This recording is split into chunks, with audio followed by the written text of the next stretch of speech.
On today's Technobabble, the 7 camera types and their uses.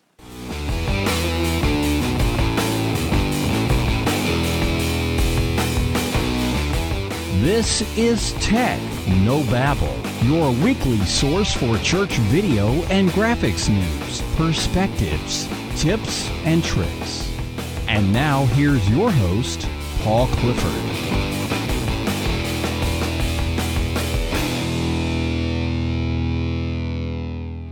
Hi everyone, my name is Paul Allen Clifford and I am your host here on Technobabble, and I'd love for you to join the conversation. So head on over to trinitydigitalmedia.com/contact. Head over there and you can leave a comment. You can just contact me in general, or you'll find all my contact information like my email address, paul@trinitydigitalmedia.com. Or my phone number, 1-877-POD-ECHO, 1-877-763-3246. Or you'll also as well find my Twitter handle, which if you're watching the video, that's located underneath my face here, Paul Allen Cliff, spelled the shortest possible way, PAULALANCLIF. So I would love for you to leave me any questions, comments, even snide remarks, although no guarantee if you leave snide remarks that I'll respond. But I am curious what you think about the show, how I can improve, etc. So I would love for you to contact me there. Also, let's talk about just a couple of things. First off, there's my pastor's book. Now, this is still available for pre-order as I'm recording this on April 10th. That means that the price is still low.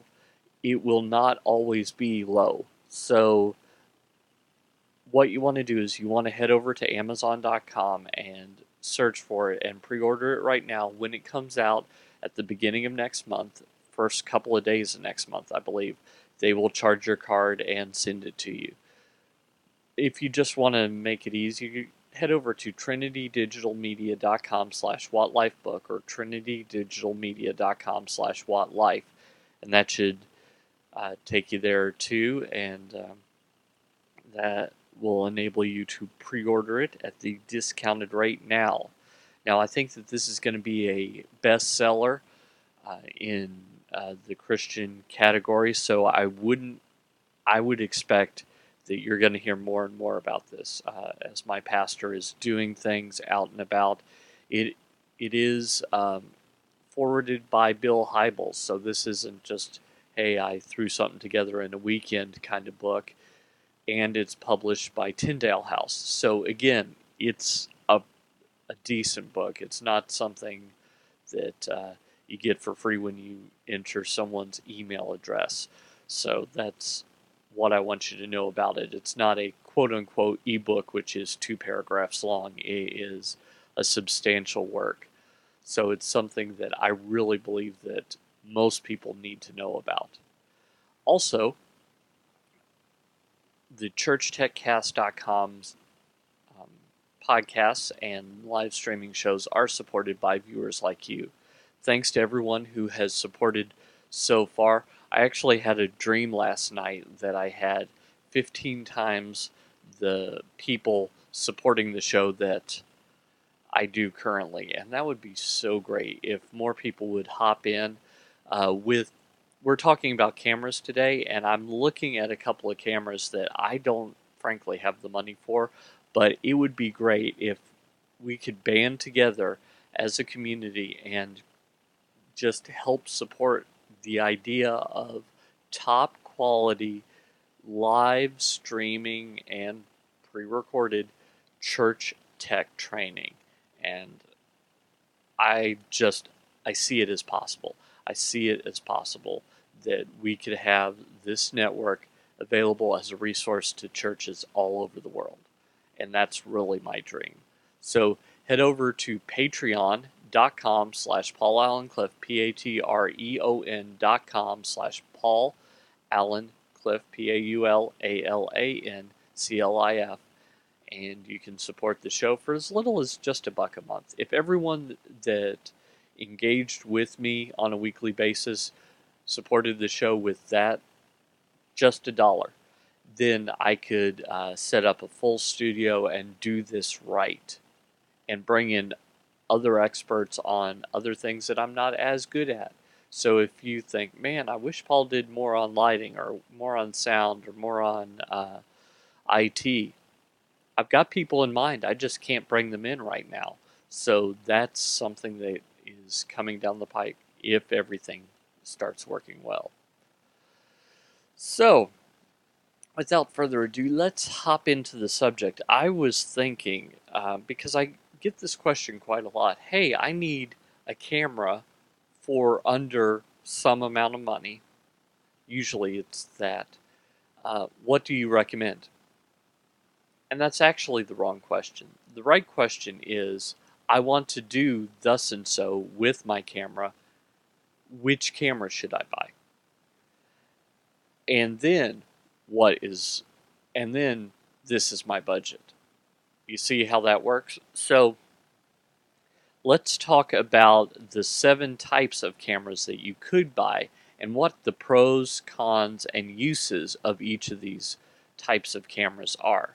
So, the first is IP cameras. IP cameras, are cameras that you attach to your computer network, and the pro is that they are available pretty much anywhere. So you can plug an IP camera in and you can access that from home, from across the world, etc. The con is latency. Things are not going to be instantaneous from when you have the video showing up on your network to back to the original event. There is some degree of time separation. So just as I'm showing this to you and you can watch it on the internet, you are not seeing this as it happens. You're seeing it slightly delayed. And that's because this is basically an IP camera stream once I do all the processing and everything to it. So what that means is, like when I pull it up in the web browser, there is a delay of 1 or 2 seconds. Now that's negligible. But if you had an IP camera in your sanctuary and you were trying to use it for iMag, 1 or 2 seconds is remarkably a long time. It would show the pastor stage right when he's already moved stage left. You see how that's a problem? Yeah. So IP cameras, they have their place, but they just are used for security or for streaming or something where you're not in immediate proximity. Next, speaking of security cameras. Now, I've heard a lot of churches say, well, we don't have much of a budget, so we're thinking about using security cameras. Okay, security cameras are meant for security, so they may or may not be full frame rate. That would be a problem if you're trying to use them for iMag or for streaming or for production of any sort. They might not be full resolution. In fact, up until recently, when they had standard definition cameras and standard definition for broadcast, it was not unusual to find a security camera that was half of that. Actually a quarter, because it's half in both directions. So you'd have a 320 by 240 security camera, perhaps even in black and white. So quality can be an issue, but they're very inexpensive. You can pick up a security camera sometimes for $5 or $10. I mean, very inexpensive. But quality sometimes suffers, so you have to look into all the features and everything with it. One thing that you will definitely not have is control to the extent that you would have it with a production camera or an ENG camera, which we'll talk about those later. You might be able to pan with them. You might be able to change the brightness of the image. You might even get night mode, but you won't have as fine a control as you probably actually need for most church purposes. Third is DSLRs. Now, you might know that I have and love a Canon T3i. It's a great little camera, and it does some great stuff for me. Uh, Generally speaking, they're inexpensive. Now, it's all relative. Compared to a security camera, it's super expensive at several $100s. Compared to a broadcast studio camera, it's super cheap because it's only a few $100s. So it's all how you look at it, I suppose. But the beauty of a DSLR video shot is just unrivaled. And so I really, really love that idea of having a DSLR video when I'm shooting like video segments, things where each shot is more, it's shot more like a film. And if I was shooting something like a film and I didn't have a lot of money, a DSLR would be a great way to go. Now, here are the cons to a DSLR. While you have control out the yin yang, while it's fairly inexpensive, while you can change out the lenses, while the media is fairly inexpensive, the downside is the audio on them tends to be bad in one way or another. My T3i, for example, has horrible preamps. So if you feed it a good hot signal, it's fine. But if you plug a mic directly in order to get any kind of signal whatsoever, you have to boost the gain, and you get a very high noise floor. So there's a constant, which is really annoying. So that's really the con of it, along with recording duration. Now, some DSLRs don't have this as a problem. Some Panasonics, for example, either they don't have it or you can get past it, but the normal duration is 12 minutes. So if you're recording if you're recording what's going on at church, that could be a problem if your service is longer than 12 minutes, which most are.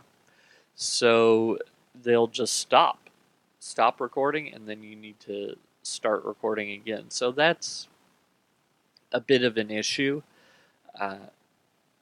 which is why we shift on down the list to the ENG cam. Actually, let me back up and let me put one of the later ones in the list right before ENG. So we have consumer cameras, which are what most people use. The plus side is they tend to be camcorders.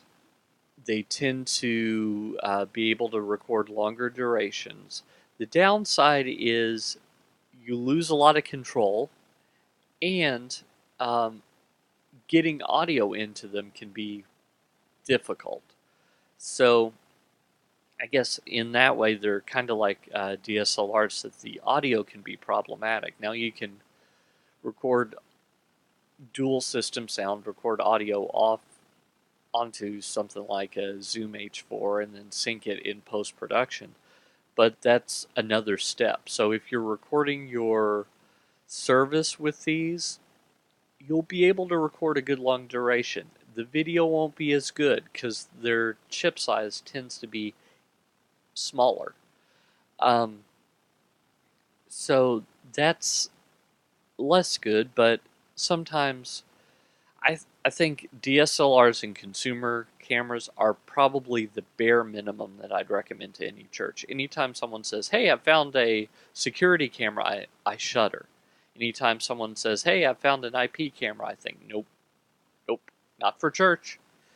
I mean, if you need it for security purposes, same thing as the security camera, that's something different. But for production on any level, those two, security cameras and IP cameras, you probably need to avoid. You just do. So consumer cameras are pretty good, but they just don't have the control and the ability to ingest good audio that a good ENG camera will have. Now, ENG stands for electronic news gathering. So these are more prosumer on up cameras. So they have a lot more features. Now there's going to be a higher learning curve, so that's on the con.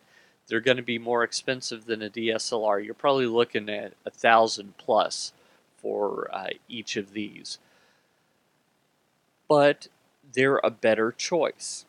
It's much more likely that you'll be able to get something like a matching shot with two ENG cameras of the same make and model than you would with two two consumer cameras. So that's probably what I would recommend as something to aspire to. Even though they're more expensive, it really is worth it to have the ability, because a lot of ENG cameras, they have XLR input, so you can plug a microphone right in. You can plug an output of your soundboard right in. It just makes it so much easier than trying to do adapters and run it a length and craziness. So an ENG camera is probably uh, one of your better choices. But again, you're talking at least $1,000, and that really is on the low end. Probably three or four is what you really need to think of um, when you're looking at an ENG camera, bare minimum. And they make more expensive ones. Production cameras are really, if you're doing IMAG, if you're doing broadcast, if you're doing streaming, those three things, that is what you want.